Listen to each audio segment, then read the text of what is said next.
isang aktor ng ABS-CBN ay talagang napakatapang na sinagot kung sino nga ba ang aktres na gusto niyang pakapareha sa launching movie niya. Napakabilis niyang sinagot na si Bel Mariano ang kanyang gustong makapareha kahit may ibang ka-love team na ito. At ayon sa kanyang sagot ay napaka-pretty daw ni Bel at lalo na daw pinapanood niya ang mga videos niya na parang sobrang bait niya. Kaya sabi nga ng mga netizen, talagang maraming nagkakagusto kay Bel at lalo na magkapareha siya dahil sobrang ganda na niya at sobrang galing pa. Sagot pa nga ng reporter, paano yan? May Donnie na. At sabi nga niya, willing siyang maging third party kahit sa movie lang basta makasama niya ang isang Bel Mariano. Panigurado ay nakita to ni Donnie Pangilinan.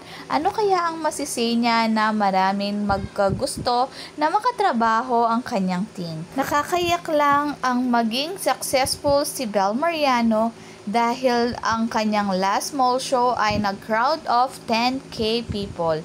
Sabi nga ni Ate Kia, proud of you, Belinda.